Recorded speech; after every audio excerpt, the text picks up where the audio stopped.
Imagine being so good at driving that criminals literally cannot function without you. Now imagine falling head over heels for a girl while being trapped in a world you desperately want to escape. That's the setup, and trust me, it only gets wilder from there. A sleek red car idles outside a bank. Inside, 4 people sit in tense silence. One glance at their faces tells you everything. These are not good people running errands. Well, except maybe the woman, who honestly looks way too put together for a robbery crew. And then there's the driver. He looks like he should be worried about a math test, not a getaway. His name is Baby. Yes, really, Baby. He slides his earbuds in, hits play on his iPod, and the others pile out, grab their gear from the trunk, and disappear through the front doors of the bank. Baby stays behind, completely locked in, nodding along to the music like he's at a concert. Then a police cruiser blazes past, and he snaps to attention. His eyes track the men inside as they finish their sweep. Time's up. Doors fly open. Everyone piles back in, and before the last person even buckles up, Baby is already in reverse. Hard cut. Spinning tires. Gone. Except the police are not impressed, and now there are 5 cruisers screaming after them. This looks like the kind of situation most people would consider extremely bad. Baby considers it Tuesday. He threads through traffic like it's choreography, weaving and cutting with a precision that genuinely does not look human. When he finds himself sandwiched on the highway between 2 identical red cars with a helicopter circling overhead, he doesn't panic. He slides under a bridge, swaps lanes at the exact right moment, and lets the helicopter keep tracking the wrong vehicle. By the time anyone figures out what happened, Baby and the crew are already in a parking lot, changing clothes, switching cars, and calmly driving away in a completely different vehicle. Baby strolls to a coffee shop afterward with both earbuds in, walking in perfect sync with whatever is playing, looking like he just won something. He orders 4 drinks, picks them up, and carries them back to the group right as the money is being divided. The guy running things is called Doc, and he is precise, controlled, and clearly in charge. One member of the crew, a guy named Griff, decides to use the moment to get under Baby's skin. Doc shuts it down quickly, describing Baby as an absolute demon behind a wheel. Griff doesn't drop it, and the tension lingers even as everyone disperses. Doc walks Baby to his car afterward and passes him a roll of cash. "One more job," he tells him.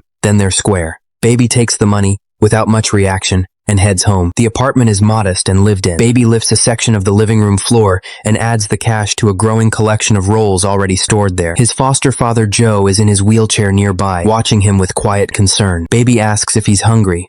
Joe says always. Baby heads to the kitchen. While he's cooking, Joe catches a news report showing grainy footage of the robbery and Baby's face among the suspects. When Baby returns with the food, Joe asks where the money is coming from. Baby says it's work. Just one more time, he promises. Joe tells him this life isn't where he belongs. Baby already knows. That night, restless and buzzing with leftover energy, Baby pulls out a recording device and starts layering sounds from conversations he's captured. The result is unexpectedly good.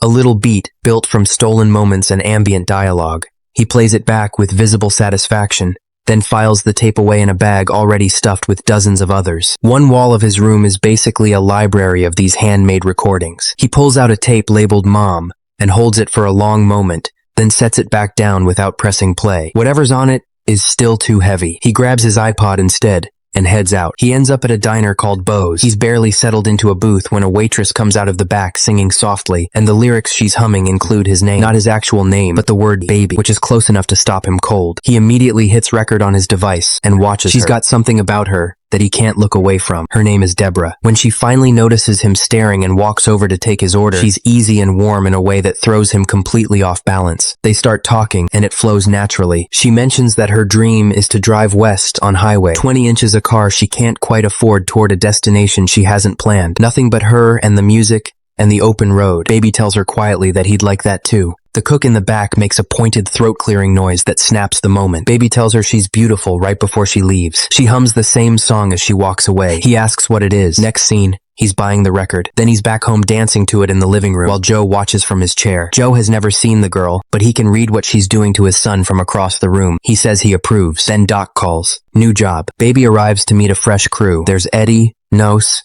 JD, and a guy called Bats, who immediately radiates the kind of energy that makes you want to stand near a wall. They ask why Baby always has music playing, and Doc explains about the tinnitus, a ringing in his ears left over from a childhood accident that never went away. The music keeps it manageable. Bats pulls Doc aside and asks about this kid, clearly skeptical. Doc tells him Baby has been driving since he could barely see over the dashboard. He rattles off a few things Baby has done, including stealing Doc's own car once, which is actually how the debt between them started. The next day, the crew runs the job. It goes smoothly, almost too smoothly, until a man near the target location clocks something off about them. and decides to get involved personally. He is very clearly former military, and the hardware he pulls out of his car suggests he did not come to negotiate, but this is Baby's domain. Getting away, even with an armed amateur trying to run them off the road, is ultimately just a technical problem with a technical solution. Baby solves it. On the highway, Bats tries to return fire and Baby swerves hard to throw off his aim, which inadvertently also throws off the pursuing driver badly enough that he crashes out completely. They hit traffic, ditch the vehicle, steal another one from the front of the queue. Bats completely unbothered by the fact that there is a child in the back seat and keep moving. JD then casually mentions he left his shotgun behind.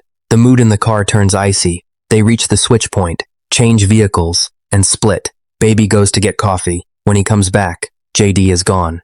Permanently gone. Doc gives Baby his cut afterward and tells him the debt is officially cleared. Almost. One last thing. He needs Baby to dispose of the car JD was last seen in. Baby drives it to a junkyard and watches it get crushed flat.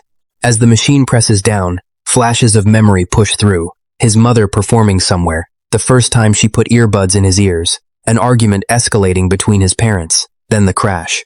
He stands there until the car is a cube of metal, then drops his gloves and the burner phone in a bin, and walks away. He goes straight to Bo's diner. Deborah is there. Her coworker casually mentions she thinks Baby's mother used to work there once. Deborah comes to his table, drops a coffee, and they pick right back up where they left off. She takes his recorder and sings into it without being asked, and whatever distance was left between them evaporates completely. She asks about his mom. He says she was a singer. Was? She picks up on the past tense, but doesn't push. They keep talking until they're standing outside together, then at a laundromat nearby. He tells her about the accident, the tinnitus, everything he lost. She shares her own version of loss. Her mother gone too, years spent caring for her near the end. They come from similar wreckage. They make plans to see each other properly. Baby floats home. He tells Joe a little about her. Then he puts Doc's money on the table and says he's finished. Done. For real. Joe suggests he get a job delivering pizzas. Says there's something genuinely good about bringing people something they're happy to receive. Baby actually does it. The first customer is stunned by how fast the delivery arrived. Meet the driver, friend. Things feel good for about 5 minutes. Then Baby and Deborah are on a date, and the waiter informs them someone already covered their bill. They both know who. Baby finds Doc later, and Doc makes it plain. There is one more job, and refusal is not actually an option. He describes, with complete calm, what will happen to Baby's legs and everyone he cares about if he says no. Baby says nothing, and goes home. Deborah notices the shift on the drive afterward. He can't explain it, not in words, but they find another way to say what they mean, and they make plans for the following morning. Doc picks Baby up the next day and takes him to scout the post office where the job will happen. Baby needs to assess cameras, staff count, whether security is armed, all of it. Doc sends him in with his nephew Sam, figuring 2 people look less suspicious than 1. Baby is still cataloging everything when he realizes Sam has already clocked every detail with total precision. The kid is sharp. Baby buys some stamps and walks out. He feeds the information back to Doc and gets dropped home. He calls Deborah immediately and cancels their morning plans. She asks if he's still driving. He says he thought he was done. She asks what he actually wants. He tells her he wants to drive west on Highway 20 inches, a car they can't afford toward nowhere in particular. Music on, no destination, just keep going. He asks if she's in. She says yes. He says he'll see her soon. The next job brings together a mixed crew. Bats is back, and joining him are Buddy and Darling, who function as a single unit in the way that couples sometimes do when they've been through enough together. Baby and Buddy fall into an easy conversation about music and speed, the 2 of them listening to the same track, which for some reason offends Bats philosophically. Doc arrives and walks everyone through the plan, tools included. That night they're sleeping at the base. On the drive somewhere, Bats asks Baby to pull over so he can handle something. He gets out. In his absence, Darling tells Buddy she wants Bats dealt with after the job because of how he looked at her. Buddy doesn't argue. Bats returns. They keep moving. They arrive at the arms pickup location. The supplier comes out dressed entirely in white. The selection on offer is extensive, including grenades, which should immediately tell you this was never going to be a simple exchange. Bats takes one look at a detail on one of the crates, reads APD stamped on the side, and concludes that the sellers are undercover officers. He opens fire before anyone else processes what's happening. A full shootout erupts. Baby nearly takes a bullet before Bats gets between them. They finish it, but Darling catches a round in the hand. Buddy and Darling tear into Bats. He defends his call, saying he clocked the police markings. One of the sellers tries to flee in a vehicle. The three of them stop him before he gets anywhere. They take a different car from the one they arrived in. Bats tosses a grenade into the abandoned one, and they get on the highway. Bats decides he's hungry and tells Baby to pull into Bo's diner. Baby refuses. Bats cannot process being told no. He escalates until Baby stops the car. Baby says the diner is terrible. Bats knows that's not the real answer and pushes until they're all going in. Deborah is working. Baby's face goes blank. She reads him immediately and knows something is completely wrong. The men sitting across from her don't help the atmosphere. She takes their orders and leaves. Bats studies Buddy across the table and correctly identifies his entire backstory. Former stockbroker, massive debt, criminal pivot. He's right, and Buddy's face confirms it. Darling diffuses before it escalates, telling Bats very directly that he doesn't actually know them the way he thinks he does, and that when Buddy reaches a certain point, the outcome is not something Bats wants to witness. Bats claps slowly. Then Deborah brings the drinks. As she walks away, Bats asks if Baby knows her. Baby denies it completely. Bats pulls out his gun. Baby catches his arm. Bats pauses, tells him to tip the server, and walks out. Everyone follows. Despite the whole hungry argument, Bats doesn't stay to eat. Baby goes back to leave a tip. He slides a napkin across to Deborah. She unfolds it. Road trip. 2 a.m. He's planning to run. She waits at the diner all night. He doesn't show. When the crew gets back to base, Doc is immediately focused on one thing. No one called him the code word that signals a clean deal. He is not calm about this. Bats explains what happened. Doc calls the whole job off and tells everyone to get out of the city. Bats refuses. He tells Doc they push forward, that Buddy has someone who can handle the money orders. Doc turns to Baby. Baby's vote decides it. Baby says yes. They're moving forward. Baby sits alone later, listening back to a recorded conversation on his device, then lets himself picture Deborah. He snaps back to the present, just before 2 a.m, and tries to quietly leave. Buddy is already in the hallway waiting. He asks where Baby's going. Baby says coffee. Buddy studies him and says something that lands harder than it seems. If driving is just an adrenaline fix for Baby, if it's only about the escape, he should walk now and not come back. Then Bats appears with Baby's recorder. He found it. He wants to know why Baby's been recording them. He puts a gun in Baby's face and asks if he's a cop. Baby, who has seen exactly how Bats handles cops, is visibly shaking. He explains the music, the tinnitus, the tapes. They want to hear one. He says they're all at home. They knock him out cold and go get them. Baby wakes up in front of the whole crew with every tape he owns spread across the table. Doc asks him to explain himself. Baby's first words are about Joe. He asks what they did to him. Bats rolls in an empty wheelchair. That is not a comforting image. Doc plays one of the recordings. Darling actually likes it. He picks up the one labeled Deborah. Darling connects the name to the diner girl. Bats asks why Baby said he didn't know her. Buddy wants to know if Baby has been talking to her about their operations. Doc has had enough. He says he'll find a different driver. Baby stands up and says no. He lists every job they've done together and tells Doc he's driving tomorrow. No one else. Doc looks at him for a long moment and agrees. Deborah sits at the diner in the dark, waiting. He never came. Morning. The crew hits the road under gray skies. They reach the post office. Buddy and Darling enter from the front. Baby pulls around back and Bats gets out. Baby waits in the car. Send. A woman approaches the building. Baby catches her eye and gives a small shake of his head. She reads it and turns around to find a police officer instead. While she's talking to him, the crew comes back out. Bats sees the officer at the door and shoots him. They pile into the car. Baby does not move. Bats counts down from 3. Baby puts his foot down and drives straight into a truck parked ahead of them, the kind with a long metal rod extending from the back. The rod goes through the windshield and through Bats. He's done. Baby, Buddy, and Darling bail out immediately and scatter as police flood the area from every direction. Here's something nobody briefed anyone on. Baby on foot is almost as difficult to catch as Baby in a car. He runs. Properly runs. He disappears into a shopping mall, finds a changing room, swaps his jacket out for something off a rack, and tries to walk casually toward an exit. The police spot him anyway. He runs again, out into the parking lot, breaks into a car. For about 4 seconds, you think he's free. Then he reverses directly into a truck. Guess who's in the truck? Buddy and Darling try to squeeze into Baby's car, but cops are already in position. They shoot Darling. Buddy loses whatever was left of his composure. He starts firing at everything, including Baby.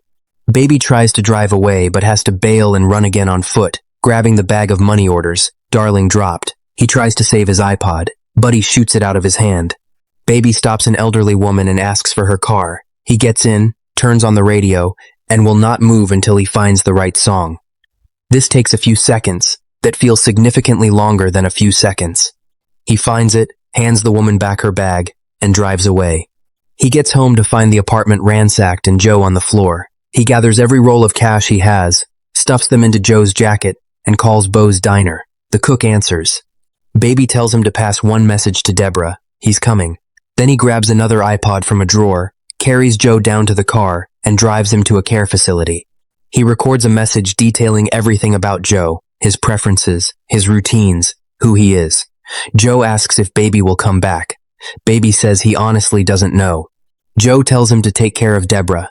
A police helicopter appears overhead, searchlight sweeping. Baby is already gone. He pulls up outside Bo's diner. Deborah is inside. So is Buddy, sitting in a booth with a gun on the table. The news on the TV confirms Bats and Darling are both dead. Buddy talks about Darling quietly. Then he picks up the gun and points it at Deborah, asking Baby if he loves her. Baby says yes. Buddy says that's unfortunate. A police car stops outside, but the officers just need the bathroom. Buddy waves Baby into the seat beside him. He takes one of Baby's earbuds, listens for a moment, actually nods along, then pulls it out, and says the song is over, and Baby still has to face what's coming. Right then, Deborah's colleague comes out from the back, and asks how everything is going. The moment Buddy turns to answer, Baby shoots him in the chest. The diner erupts. Baby grabs Deborah, and they're out through the back before the officers outside can even process what they heard. The cop runs in. Buddy, bleeding, takes the officer with him on his way down. Baby finds a payphone and calls Doc. He needs help. Doc hangs up. Deborah says they have to go now. Baby says there's one thing he needs first, and then it's just them, the music, and the road. She points out they don't even have a car. Exactly as she says this, a red Mustang pulls into the lot. Baby walks over and relieves the driver of his keys. But politely, he and Deborah get in and drive. They pull into a parking structure and stop. Deborah is barely breathing. Baby gets out and finds Doc waiting in the shadows. He tells Doc he needs the tapes. Doc says no. Baby holds up the bag of money orders and offers a trade. The entire bag for just one tape. Doc still says no. Then he sees Deborah standing by the elevator. Something in him shifts. He lets Baby take the tapes. The elevator comes. Doc follows them in, tells them to get out of the country, and presses a bag of cash into Baby's hands. Because he was in love once, he explains. As the doors open on the next floor, 3 men are already firing. Doc tells them to run. He steps out and draws their fire. Baby and Deborah make it a few floors down before they stop, unable to leave him. Doc looks back at them from the fight and says he told them to run. Then headlights appear. Not a police car. Buddy's car. Somehow. Still, Doc opens fire. Buddy accelerates. Doc opens fire. He runs Doc down, reverses, and finishes it. Baby spots a set of keys on the concrete and scoops them up. He draws his gun and fires at Buddy's car. Doesn't stop him. Baby jumps onto the hood as the car slams into a wall, then over it and back onto his feet. He and Deborah get into another vehicle and now both cars are facing each other in the structure, Buddy driving forward and Baby reversing. Baby draws Buddy into a collision with another parked car, then tells Deborah to get out. This ends here. Buddy emerges from the wreck still standing. He circles the structure, calling out for Baby. He spots Deborah standing alone. She says one word. Now. Baby comes out of nowhere in a heavy vehicle and drives Buddy's car straight over the edge of the parking ramp. Buddy gets clear of the car at the last second. Of course he does. Baby climbs out and looks down at the burning wreck below. Buddy comes up behind him and says Baby did well, but he took something from him, so fair is fair. Before going after Deborah, he fires his gun directly beside Baby's ears. Both ears. Baby crumples to the ground, hands over his head, the ringing now total and crushing. While Buddy moves toward Deborah, she grabs a piece of metal from a nearby car and starts hitting him with it. It's enough. Baby finds a revolver on the ground. He fires. This time, it counts. Buddy goes down over the railing and lands directly on the burning car below, and the whole thing goes up. Morning. Deborah is driving. Baby is in the passenger seat, just waking up. She's playing one of his tapes, the one labeled Mom. The road stretches ahead of them, and for a few seconds, It genuinely looks like everything is going to be fine. Then the bridge ahead is blocked. Police cars across every lane. Deborah starts to reverse. Baby reaches over and turns off the engine. He tells her she doesn't belong in this world. He takes out the keys. He gets out of the car with both hands already raised. The police come and take him. He goes to prison.